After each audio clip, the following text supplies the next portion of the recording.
One of those has to be 100% autonomous, and then it can run the other ones or whatever. So I'm curious which one you'd think would be Well, they have first. to set up the air traffic controllers first Yeah, to okay. control the whole system. You control, yeah, And that's it. That's right. That's it. Yeah. and then they slowly integrate the AI flights. And first they'll do, product delivery, things like that, with no humans on board. But then eventually they'll start doing the passenger planes, and we already doing the warplanes. The way you just described it to me, the air traffic control is going to be the first part of AI put out to control the rest of the system, because it comes, the signal emanates literally from that to the aircraft in the sky and top. So if they can get all that, then they can build off that system itself as the bedrock right there. The same thing, stable coins is the same thing as that air traffic control tower for the new financial system.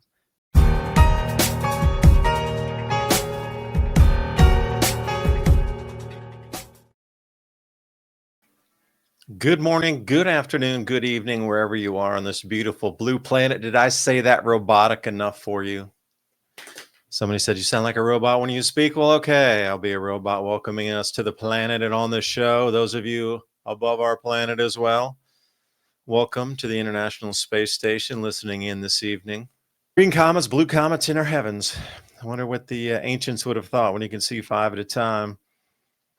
War bonds is really what Ransom wanted to talk about tonight. I'm going to say, Ransom, I agree with you. Thank you for bringing up the subject. I'm just going to take a little different twist on it, though.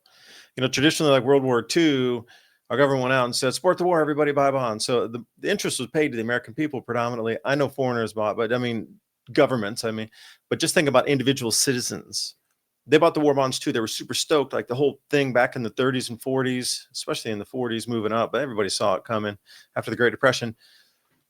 This time they're not going to actually try to sell it to the American people, because who would even believe such a maniacal, ridiculous thing? We're selling war bonds to the American people. What? You're already hyperinflating the money away. Who wants that? Nobody. So the artificial demand for the treasury notes, i.e. short-term debt, 30 days, 60 days, our treasury bonds, T-bills. That's going to be backed by stable coins, and then that's going to be sold to the rest of the world, because the rest of the world wants stable coins because they're more stable with a U.S. dollar backing than their own garbage currencies. For their dictators, despots, and other nefariously, incredibly, just beyond greedy, just like seedy, greedy leaders, and all the way down through the local levels, and everybody's just hand in the till. Everybody's hand in the cookie jar, top to bottom. Across the world, it's like that just normally, and here's no different. It's polished a little bit. Those USDT stable coins that are going to be given around the world in lieu of taking your own local currency. So I use the example of a taxi driver in Brazil can accept USD Tether, $1 that'll hold that value of $1 against $1 pegged as a stable coin. But you got to buy the treasury bonds behind it to issue the one stable coin out. So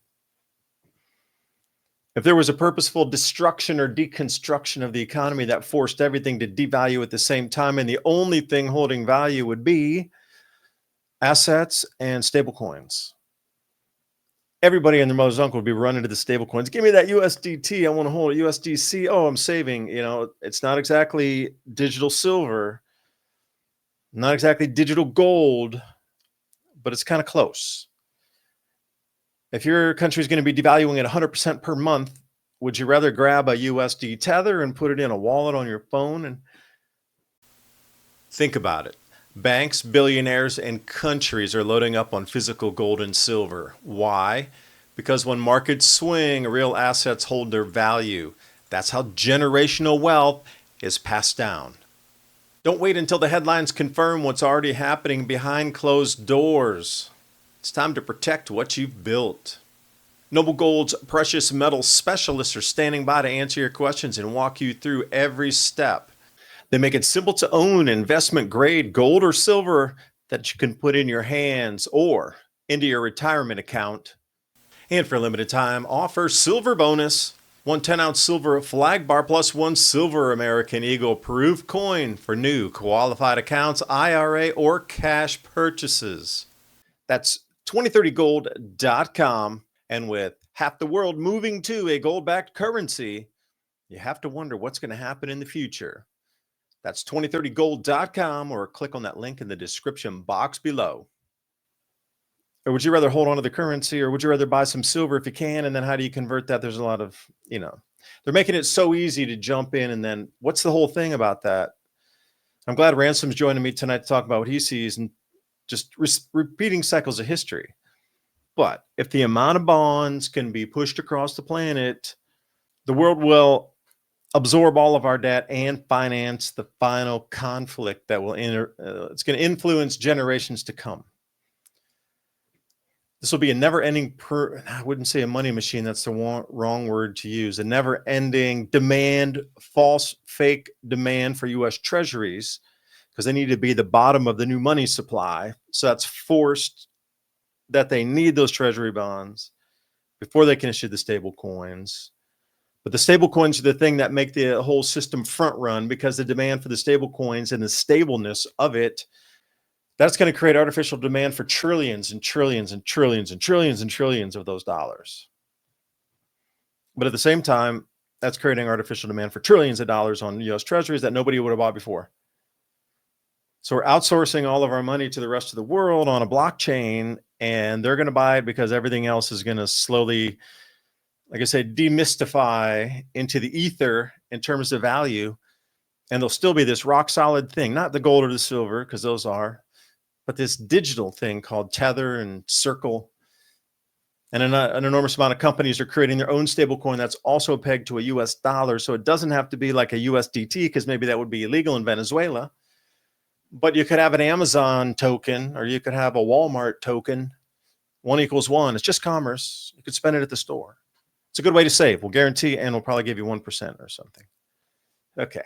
So anyway, Ransom, thanks for joining in. Long-winded intro, but see that thing behind me? That was built at an era when it was the apex of society and civilization. Now, where is it? It's ruins in the desert. I mean, our society could flip so quick, you have no idea.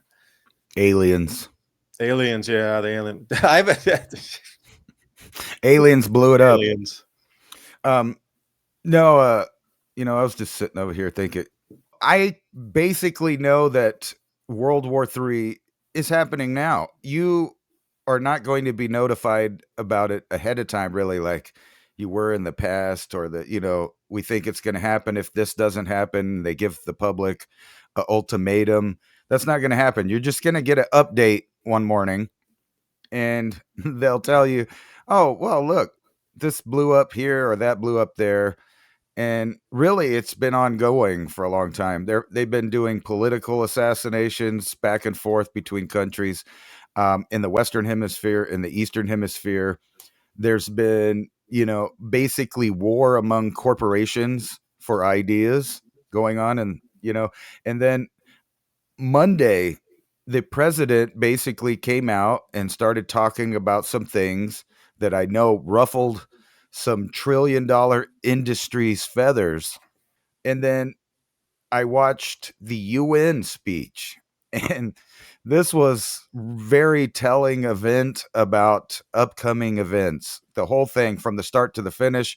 You have a major telecom attack, I guess you could call it that was supposedly foiled, where they found out there was chips in all of these different servers across telecom world, that were ready to shut down and turn off vast networks of things. Just turn it off.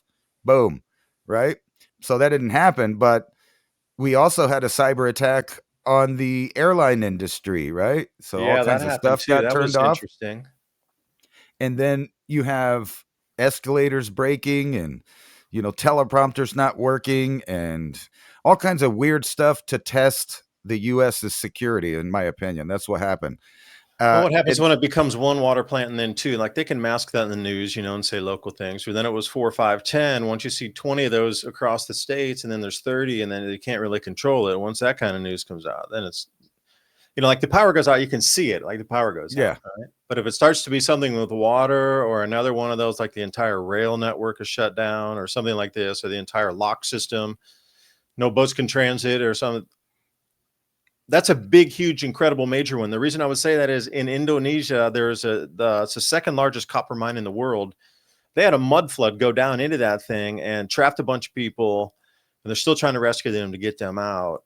But again, like this largest of infrastructure, like the mining infrastructure, like that 2% of the world's copper came offline, and like how many millions of ounces of gold this quarter weren't going to get produced. So just that alone created an extra scarcity that was supposed to be in the market for the gold demand, like 1 million ounces about. You can look that one up. It's right around 1 million ounces. This quarter was from that mine alone because there's a byproduct of going for the copper, but it's the second largest copper mine in the world. They had this huge cave-in collapse. This mud flood footage is just mind-blowing. It looks like a mud flood moving through the tunnels. But that much demand on that little of a facility, you would just think something in Indonesia that's 2% of the world's production is just completely wrecked and upset all the markets and metals. On the industrial side, like the copper just rose vertical, and then gold's up $100 this week. That's on one place. So think about the price of gold went up because that 1 million ounces is not going to be mined this quarter because of this accident. They're shutting down. They got to repair a bunch of stuff. So they're offline for like 3-6 months. But it wouldn't be an instantaneous thing like something going off in a city that everybody saw it instantly. I think it would be scarier if it slow dripped out there. You could see it coming real time, slowly. People forget we talk about the electricity all the time, but you make a good point. You could shut down the trains. You could shut down the GPS location. You could shut down traffic lights in major cities. You could shut off the water, everything. Everything is susceptible to AI and cyber attack, and which you've seen the emergencies that we've dealt with lately and the sad responses to them. Now, the everyday blue collar worker seems to be able to respond to these emergencies way better than any government management agency has, right? But now I'm seeing all of the events kind of leaking out so that one day they'll just notify you, like an update, because we don't do real news anymore. They just tell you what reality is one day. But it's all in the backdrop, in your face, that we're already there, right here. We're about to start bailing out stuff, bailing out farmers, bailing out the meat industry, bailing out this, that, and the other thing. It's all going to collapse if they don't. See that we're at the end of it. Like these companies can't even run any longer. The inflation up at the meat prices too, going record high again. Like these companies just can't operate. It's getting too expensive, and they're going to collapse if we don't get government money in there. So that's how societies start to collapse. And this is precariously close. We're like, such integral industries can't function because it's too expensive. That's just ridiculous. And they need bailouts, man. The beef prices are the highest they've ever been. Coffee, the highest it's ever been. These companies still can't make money at the high prices. Oh no, not a lot of people are buying. There's just demand destruction or whatever. It's the screw worm, man. No, it's not. It's actually the screw you worm. It's actually that these corporations and countries are at war right now, and that explains all the tariffs, everything. But you see the auto industry having problem. They're talking about bailing out farmers, bailing out the beef industry, and bailing out other countries that we want in strategic locations to be our allies, because we're about to start combat this side of the arena. So that's why we need friends in low places. Is that the song? I got friends in low places. I'm just kidding about Millie there, but literally in the southern Millie hemisphere. Vanilli, don't you lip sync me on the other side of the mic there, Ransom. Right. And we warned you about that any time now. They were going to start giving you massive excuses as why they're going to have to lay everybody off in the efficiencies are down, Ransom. Aeronautical industry. From building the plane all the way over to flying the plane and air traffic controlling the plane. They want to move this over to an AI controlled system that they're going to sell to you as unhackable, which is ridiculous. Which piece comes first though in those three? First, you got to have the collapse of everything. Okay. See, and this is basically first? Like what the airplanes themselves will be autonomous and fly, or like the flight control, the towers would be autonomous first. One of those has to be 100% autonomous, and then it can run the other ones or whatever. So I'm curious which one you'd think would be. Well, they have to set up the air traffic controllers first. Yeah, to control the whole system. Yeah, that's it. That's right. That's it. Yeah. And then they slowly integrate the AI flights, and first they'll do, product delivery, things like that. With no humans on board, but then eventually they'll start doing the passenger planes, And we already doing the warplanes. So this is just a taste of it. All these planes grounded over and over again, accidents in the sky. And this Ransom, is can I say a something real major quick flag before we right get here. off the subject here? Yeah. The way you just described it to me, the air traffic control is going to be the first part of AI put out to control the rest of the system, because it comes, the signal emanates literally from that to the aircraft in the sky and top. So if they can get all that, then they can build off that system itself as the bedrock right there. The same thing, stable coins is the same thing as that air traffic control tower for the new financial system. Same, but different. And here's the bedrock of their new digital system in the same Saw that one today. thought. It makes me sad. Everybody in the UK will be digitally Vietnam ID. too. Yeah, everywhere. It's going everywhere. We might be one of the last holdouts, but that's only because we could sell it to the consumer in a different way. We'll give you this cool product. Look at this cool iPhone. Look at this, badass Galaxy that flips and plays movies and facial recognition. Everything's free for your safety. China pushing on London, who just went completely digital, like China, right? It's happening everywhere in the world. You're right. You can only you can get out of this for a while, but again, look at it objectively.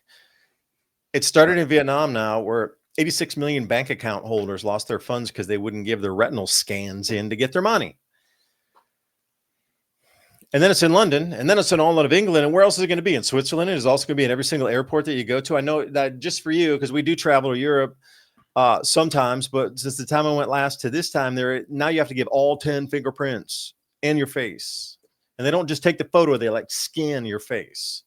Right. So it's a difference taking a photo and have a scan of it that gets the ridges and everything. And next they'll be asking for a sample. Yeah, and they're asking just to go into the countries. Right. It's crazy. You have to do it, or no. Can't take the kids on holiday to Italy, mama. They're going to scan our faces. They want a sample of your belly button lint. It's getting very intrusive. But China's pushing on the UK because basically they have the same system intertwined. And but it's going everywhere. Ransom, how do you protect against this thing? It's going everywhere. You have to leave the products behind. And then still you're going to have to interact with it in doing banking and dealing with government and dealing with municipalities and everything. I don't know of any of the utilities around here that you could just go into an office still and pay cash. It's set up where you have to be on an account. You have to use their payment system, get the fee. They want to direct deposit it, access to your bank. If just in case you didn't want to pay it that month, they just want to take it. They want control of everything. And, we're talking about when the world changes over to robots. It already did. People, I'm telling you, we're always talking about the 10 years ahead of what it is. Well, this is it.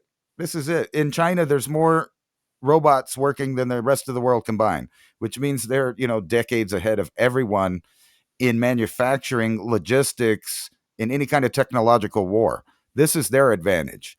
Their advantage isn't in, military might in the way ours is, a big Navy, a super big Air Force, although they're catching up, and they're catching up fast using autonomous things because they know it's throwaway, and they know they have a massive industry that they can convert over to a war effort, not unlike the United States did in World War II.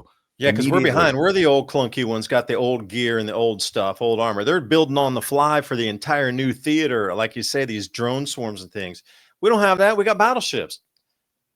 Right. We got B-52s still in the sky and shit. Those things are in the 1960s, man. They're still functional and still in our armada. Remember when we didn't want Pakistan to have it, or China to have it, or India to have it? But then our government, through proxies, allowed them to have the old design so that they could catch up. Yeah, that's what. And then you have to start a new arms race. So then more tax dollars are needed to step ahead of what you gave away to catch up with us for free, just to get it to so we're even. So we have to develop new stuff. Then need more tax dollars, more power, more companies, more. We don't need any of that. We need to reverse that backward to the point of people talk and we just stop and say, you know what, enough. Everybody's getting a little crazy here. This is stupid anyway. You could build the stuff way cheaper with a few drone men. Why don't we just call it all quits and just use the money for making the planet a better place for all of our citizens? And we just drop the hostilities, because It's such a facade and so fake to see through it in every nation. Like every nation can see how fake it is in every other nation and across the planet in the global news. Like everybody can see through the fakery. It's like it's so thick. It's so easy that they can spot it a mile away. So why is it that governments are still even needed at this point? I mean, can't we just Replace it exist with amongst AI. ourselves? We'll just replace it with AI. The government part. Because of the We same don't need reason. that either. We don't the- need either of them. I know, That's but a look bad at third choice. I know always if people say A or B choice, I get no. There's always this another choice. Well, your other choice is worse. Well, it's more than worse. I'm sure everyone remembers throughout the last 20 years when we've decided that we're going to give animals personhood, and that's not that bad. I feel for the animals, the mountain gorillas, the elephants, all that cool stuff, to give them Save the whales, personhood. kill the seals. Right. We wanted to give them personhood, but then they even moved into trying to give some trees, cities, robots personhood, because we already did corporations. Corporations are people under the law. They have rights like people, and people, unlike the corporations, are corporations and incorporated through your birth certificate and your social security number. So you're the corporation. The corporation is a person that makes persons, and this is one of those. You're a And those widget, dude. persons, You're a moving widget. I love it. so those persons are now going to replace the other persons that used to run government, air traffic controllers, everything. And they're They going were to switching the top layer of what used to be what you call bureaucracy, the best term of it. right. And why not? Because people are going insane. So they can't be trusted. The question is it too late for the Western world? Do we have to have a war to, rebuild basically the countries of Europe that have just annihilated themselves? They turned off all their energy. They turned off all their food. They invited bigger populations than their original population. And he called them out on all that stuff. So I already know that the conflict is ongoing, or he wouldn't have felt comfortable saying all of that. Yeah, I know, because it's going to get sticky out there, y'all. Big, deep liquidity pools. I don't care if it's like a custodian for your Bitcoin somewhere on the corporate side, that corporations actually allow them custody of the Bitcoin and they're insured and everything in case of losses like that, or a gold or silver depository. You don't think our government's going to just walk in there and go, all that gold in the depository is ours. I don't give a shit if it's segregated or not. It is all confiscated under the government order for helping our economy. And you lost access if you don't hold it. And then I don't think they would come house to house. That'd be kind of ridiculous, to go look for an ounce of gold or a couple ounces of silver in a house. So every so often you might find one. Hardly anybody has it anymore. All they need is a metal detector. And well, yeah, but I mean, to walk through the whole house, they're going to come banging down doors just looking at every single house. There's not enough people to do that. I bet you'd get no, they would have people telling on people. Oh, my grandpa has a coin collection, blah, blah, blah. They just come in with a metal detector, find your gun hidden in the wall, and find all of that stuff with a little sweep. But I don't think it'll get like that here. But to say that it wouldn't happen would be kind of silly. You ever notice all these happens so frequently? Yeah, it has. It's happened in history, and people still have the gall to say, oh, well, they wouldn't do that. But they have. They have done that exact thing. These are really no big deal because we see these all the time, right? They show us the same type of headlines. Hey, officials should end the war or find bomb shelters.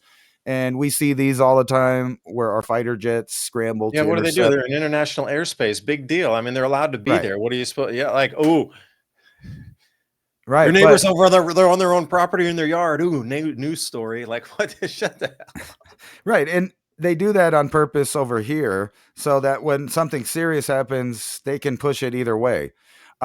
But what doesn't happen they're every always day. allowed to fly in international airspace. You don't get that. They're always allowed to be there by international law. So what is just the like big we deal are that we're there? The problem is now we're actually seeing incursions, and what you don't see every day is what is he, the prime minister? No, I'm not sure what he is. He's the second in command in Russia right now, and he said this morning we're at war with NATO. So they've declared it. They're just not reporting it over here. Supposedly, Ukraine has spoofing technologies, and some of them, I'm not going to say all or make an excuse. I'm just saying the technology exists and had been proven used by Ukraine already, at least several instances before, 2 or 3, that they were able to spoof the GPS on the drones and cause them to go to a different location. Right. Now, if Not this were only the that, case and they were able to do that and wire it in a couple other times, and perhaps it wasn't meant to go over different borders, but it was after it was GPS spoofed and sent over there for, like you say, a false incursion, like well, on purpose to cause that spin of events to start off there. this conflict is happening. They've said over there, they've declared that all of the people that have been funding and arming people that keep attacking Russia means that they're at war with NATO. And that comes right after Trump's speech at the UN, basically telling Europe they need to get their stuff together or they're done. Because if they don't pay for their half or change the way they're doing business, we're going to cut them off. And then it might be a war that we're not involved in because we got our own thing going on over here in the Western Hemisphere because we've expanded our fleet over here in the Caribbean, sending more warships here, not to Europe or not to the Black Sea like in previous occasions where we've had military buildup in the Persian Gulf and the Mediterranean Sea and around there into the Black Sea. And now the argument is going on, when do we shoot? When do we shoot? When is it okay for a country to go ahead and shoot an aircraft from another country? With friendly wave, Russian pilots dared NATO to start war. And then, they're asking themselves, when is it okay to fire? And then you see companies taking sides. They're going to have to. If they're going to want to abide and like mix in and be a part of the new rising stablecoin system where they're going to be able to issue their own tokens and be part of the new money delivery system and well beyond product, they're going to be involved in the money supply because of their product. Like I said, figure eight, you got to have one to create the other. So artificial. Of course, they're going to choose sides because they're going to get the preferential treatment and be able to create money along with their product lines as a dual stream moving forward. Well, right. would you choose not to do that? Okay, Walmart says, no, we're going to bail out of America. We're just going to go over on the Chinese brick side. They don't have the stablecoin thing. The whole stablecoin thing is being wound up and like completely tightly controlled by the U.S. I mean, China will catch up eventually after they learn the mistakes we did, and they won't, but in the beginning, it's just going to be us out there miles ahead. No, it's obvious that the corporations are taking sides because we're about to have a world conflict. And really, you really think that? Because I'm looking at yes. the economy getting kind of nasty and weird too at the same time here. But you're saying world conflict. I'm saying, man, complete. Like we're seriously right at the top. Whereas before it gets weird, I think we're going to leave people hanging in Europe. I think both are going to overconnect. These two events are going to overlap here. I do believe. We may even have a three-way war when people in Europe are mad at us because we dropped NATO. Because we're the ones paying for it. We're the ones paying for the UN. We're the ones paying for NATO. And if we're not going to pay for it, they're not going to pay for it, which leaves them only two things to do. Either fight a losing war or side with the other side, which would be Russia and China. And why wouldn't they flip?